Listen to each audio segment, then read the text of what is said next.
देखिए, आज मैं बताने जा रहा हूँ क्वेश्चन सीबीएसई बोर्ड 10th के लिए। सीबीएसई बोर्ड 10th 2025 के लिए क्वेश्चन बताने जा रहा हूँ। 17 नंबर क्वेश्चन। 17 नंबर क्वेश्चन देखिए, ये हमारा थेल्स थ्योरम से रिलेटेड क्वेश्चन है और इस तरह का क्वेश्चन जो होता है हमेशा सीबीएसई उठाती है। ये आप देखेंगे तो पता चलेगा, इस चैप्टर से हमेशा क्वेश्चन आता है, एक ना एक क्वेश्चन हमेशा आता है। देखिए, इस टाइप का क्वेश्चन होता है और ये क्वेश्चन बहुत इंपॉर्टेंट है। आप लोग इस क्वेश्चन को करेंगे तो समझ जाइएगा कि ये मार्क्स, आप ये क्वेश्चन इंक्लूड हो जाएगा आपके मार्क्स में। देखिए कैसे हो जाएगा, क्योंकि इस टाइप का क्वेश्चन हर साल आता है। देखिए, हम यहाँ पर बताने जा रहे हैं 17 नंबर क्वेश्चन। 17 नंबर क्वेश्चन क्या है? In triangle ABC. एबीसी, देखिए एबीसी एक ट्रायंगल है। यहां पर हम बताने जा रहे हैं कि in triangle ABC DE parallel to BC. DE क्या है? Parallel to BC. DE and E are on AB and AC if AD is equal to 4 centimeter, BD is equal to 6 centimeter and AE is equal to 3 centimeter, then EC is equals to, EC क्या होगा? A में 4.5 centimetre, B में 6 centimetre, C में 2 centimetre, D में 7.5 centimetre. तो देखिए, सबसे पहले हम एक ट्रायंगल ड्रॉ करेंगे। एक ट्रायंगल ड्रॉ कर दिए। देखिए, इसका नाम एबीसी रखिए। ए बी सी बोला है कि ABC, in ABC DE parallel to BC. DE जो है, यहां पर कोई डीई है जो पैरेलल है, डीई पैरेलल टू बीसी। देखिए, in triangle A B C DE parallel to BC दिया हुआ है। और we are D on A B, D A B पर है और ई ए सी पर है। तो देखिए, अगर ए डी ये 4 सेंटीमीटर है, A D 4 centimetre, B D 6 centimetre और ए ई 3 सेंटीमीटर, तो E C is equal to what? तो इसी क्या होगा? तो देखिए, हम थेल्स थ्योरम जानते हैं। क्या थेल्स थ्योरम में जानते थे कि अगर किसी ट्रायंगल में, देखिए, अगर किसी ट्रायंगल में बेस का पैरेलल कोई लाइन होता था जो ट्रायंगल के बाकी दो साइडों को कट करे किसी पॉइंट पर, तो उनका रेशियो का जो दोनों साइड का रेशियो होता था वो बराबर होता था। आज भी होता है, था नहीं है। तो देखिए, थेल्स थ्योरम से ये क्या होता था?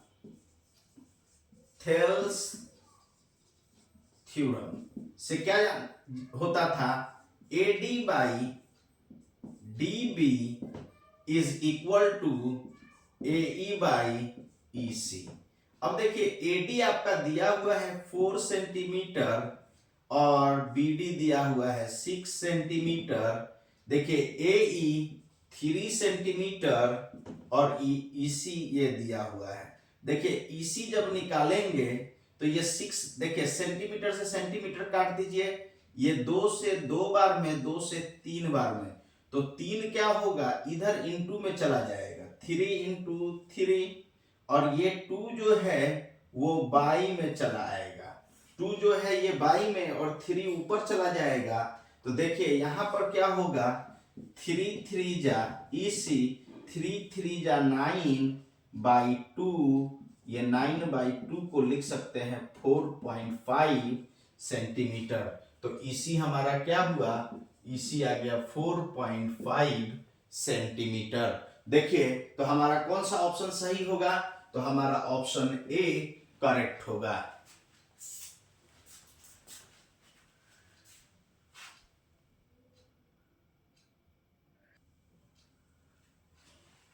देखिए, अगला क्वेश्चन है 18 नंबर क्वेश्चन।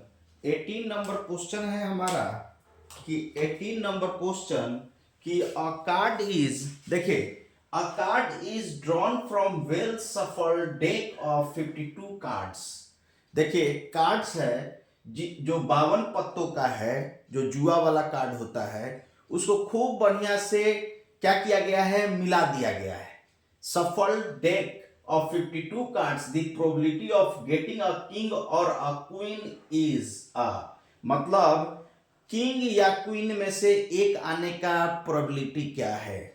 ये देखिए आप क्वेश्चन समझिए. क्वेश्चन बोल रहा है कि 52 पत्तों का ताश है. ताश को खूब अच्छा से फेंट दिया गया है गांव के भाषा में. तो जब फेंट दिया गया है तो अब बोल रहा है क्वेश्चन कि हमारा एक किंग या एक क्वीन आने का प्रोबेबिलिटी क्या है. तो देखिए एक क्वीन आए मतलब एक कार्ड ड्रॉ किए, एक कार्ड रैंडमली खींचे तो या तो क्वीन आ जाए और नहीं तो किंग आ जाए. ये आने का प्रोबेबिलिटी क्या है. तो याद रखिएगा. तो इसी में से क्या है, तो यहां पर 4 ऑप्शन दिया है. Option A 2/13, option B 1/13, option C 4/13, option D 8/52. इन चारों में से चुनना है. तो देखिए आप जानते हैं कि जो कार्ड होता है, जुआ वाला कार्ड, ताश वाला जो कार्ड होता है वो 52 पत्ता होता है. 13-13 का ग्रुप होता है, 4 ग्रुप. 13-13-13-13 4 ग्रुप, 13-13 का ग्रुप होता है. हर में एक किंग होता है, हर में एक क्वीन होता है. ठीक है. तो 4 किंग और 4 क्वीन हुआ. तो टोटल नंबर ऑफ, देखिए तो टोटल नंबर ऑफ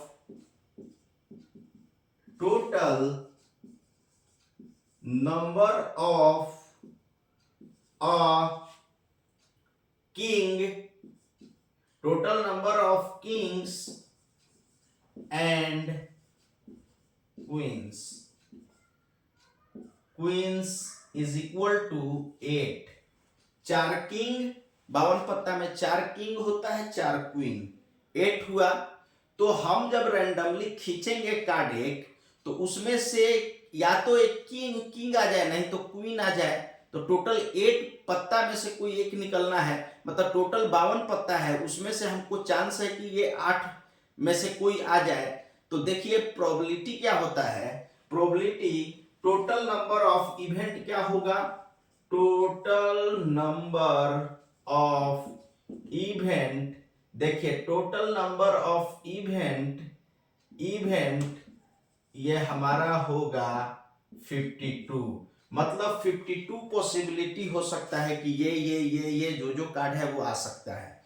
तो हमारा किंग आने का प्रोबेबिलिटी गेटिंग अ किंग, देखिए पीई गेटिंग अ किंग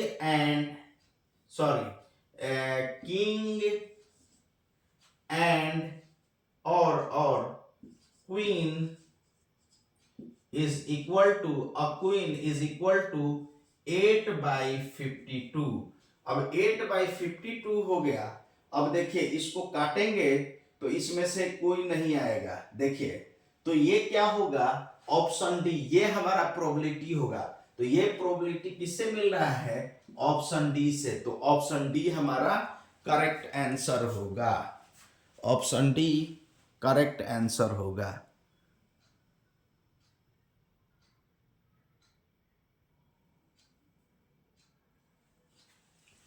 देखिए अगला क्वेश्चन है एसर्शन रीजन का. एसर्शन रीजन में समझिए ये बहुत इंपॉर्टेंट टॉपिक है. हर साल एसर्शन रीजन रहता है. उसमें 2 एमसीक्यू में ही, मतलब जो 20 मार्क्स का जो पहला सेक्शन होता है उसमें दो मार्क्स का पूछता है. एक मार्क्स का दो क्वेश्चन पूछता है. हर साल 2 क्वेश्चन होता है असर्शन रीजन का. देखिए पहला मतलब कि ए सेट से, सेक्शन ए से हर साल 2 रहता है. तो यहां पर देखिए इस क्वेश्चन को समझिए. इस क्वेश्चन को क्या कर रहा है, असर्शन रीजन क्वेश्चन. देखिए ए में, ए वाला जो पार्ट है, ए में बोल रहा है both A and R both A and R are true and R is the correct explanation of A. B में बोल रहा है both A and R are true but R is not correct explanation of A. देखिए C में बोल रहा है A is true but R is false.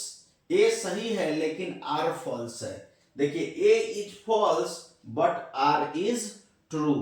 तो देखिए क्वेश्चन ये दिया हुआ है 19 नंबर क्वेश्चन. इसमें बोला है असर्शन बोला है √2 + √3 इज एन इरेशनल नंबर. ये क्या एक इरेशनल नंबर है. देखिए रीजन बोला है the sum of two irrational number is always irrational. तो याद रखिएगा sum of two irrational number हमेशा इरेशनल नहीं होता है, रेशनल भी हो सकता है. तो यहां पर ये चीज सही है कि √2 + √3 इज एन इरेशनल नंबर. ये सही है कि ये इरेशनल नंबर है. ये बात सही है 100% कि ये इरेशनल नंबर है क्योंकि रूट से निकलेगा नहीं. तो रूट से नहीं निकलेगा तो उसका सम भी इरेशनल नंबर होगा और ये इरेशनल है. और ये हमारा जो रीजन दिया है the sum of two irrational number is always irrational, ये करेक्ट हो भी सकता है और नहीं भी हो सकता है. कैसे, एक एग्जांपल दे दूं. जैसे मान लीजिए यहां पर दिया हुआ है गिवन है √2 + √3. तो ये तो इरेशनल होगा, ये तो इरेशनल होगा. √2 और √3 का सम, √3 का सम ये तो इरेशनल होगा, इरेशनल होगा. लेकिन अगर एक नंबर दिया है 2 + √3 और दूसरा इरेशनल नंबर दिया है 2 - √3, एक इरेशनल नंबर ये, एक इरेशनल नंबर ये, इन दोनों का सम कीजिए तो देखिए 2 + √3 और ये हो जाएगा 2 - √3. √3 से √3 कट गया, ये 4, ये हमारा रेशनल नंबर आ गया. ये हमारा कौन सा नंबर आ गया? तो रेशनल नंबर. यहां पर दो इरेशनल नंबर को जोड़े, दो इरेशनल नंबर को जोड़े तो इरेशनल आया. लेकिन दो इरेशनल नंबर को यहां पर जोड़े तो रेशनल आ गया. तो इसका मतलब ये तो इरेशनल है लेकिन the sum of two irrational number is always irrational. ये करेक्ट हमारा रीजन नहीं है. तो हमारा होगा A is true but R is false. A assertion true है लेकिन रीजन क्या है? फॉल्स है. तो ऑप्शन सी हमारा आंसर होगा. A is true but R is false.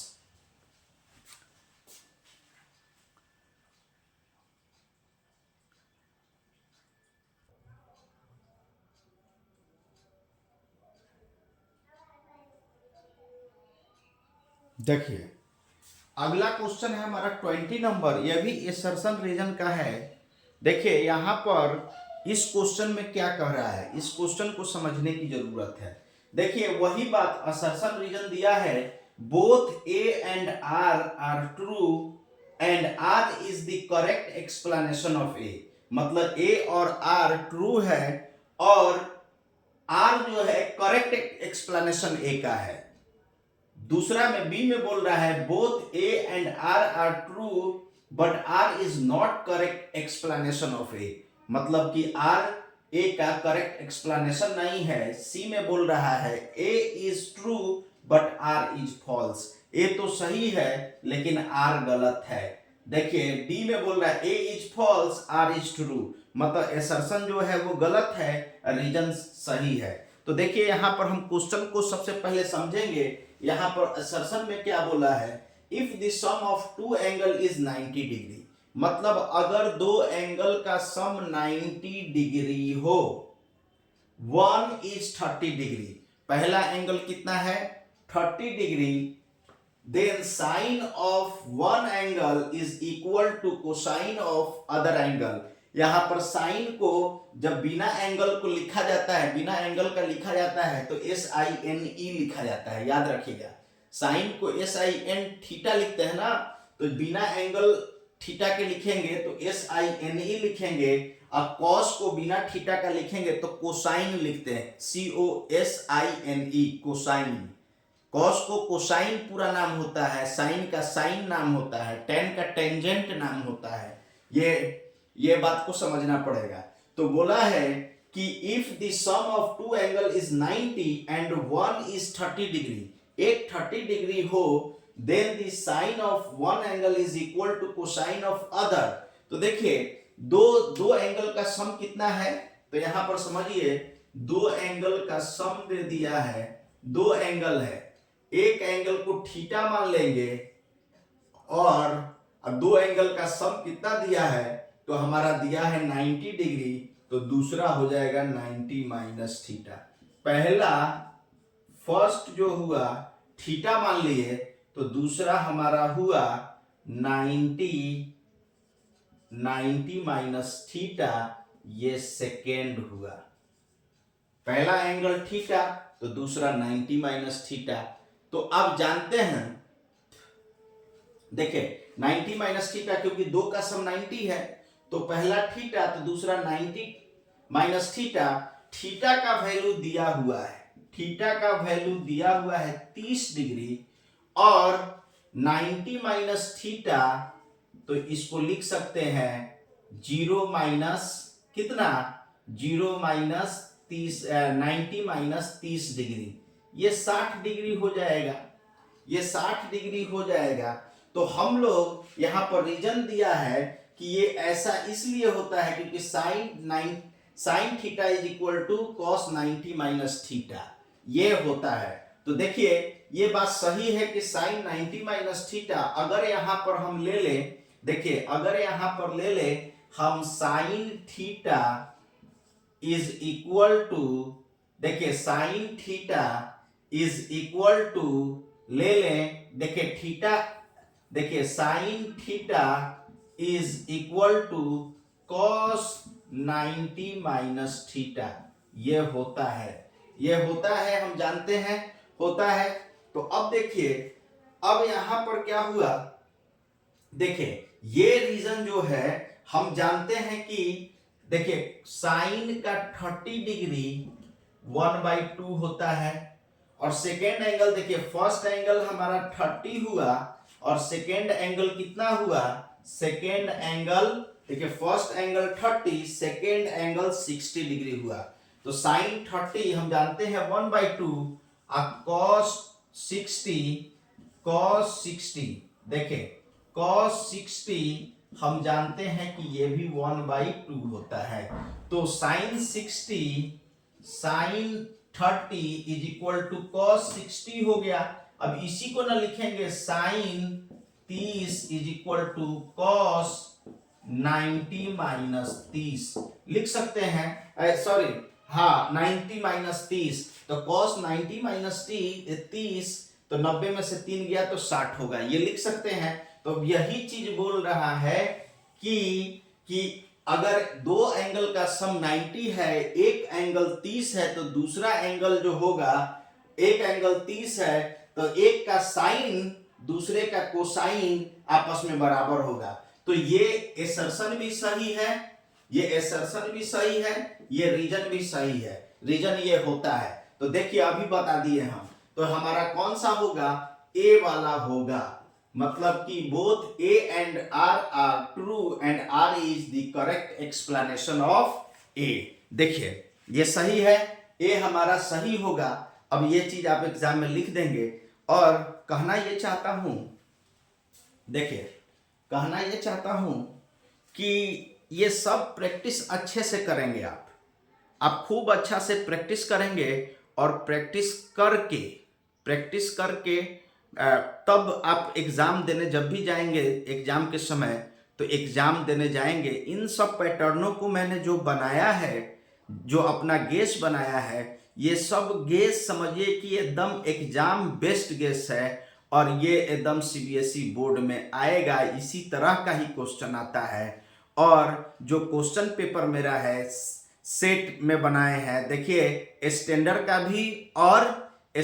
का भी और मतलब कि बेसिक का भी, तो दोनों का लिंक हम डिस्क्रिप्शन में दे देंगे, और डिस्क्रिप्शन में दे देंगे लिंक, और वो आप मेरे टेलीग्राम चैनल से वो दोनों क्वेश्चन जो मेरा गेस है वो ले सकते हैं और इसका फ़ायदा उठा सकते हैं। देखिए, और अच्छा लगे तो सब्सक्राइब कर दीजिए। Thank you so much.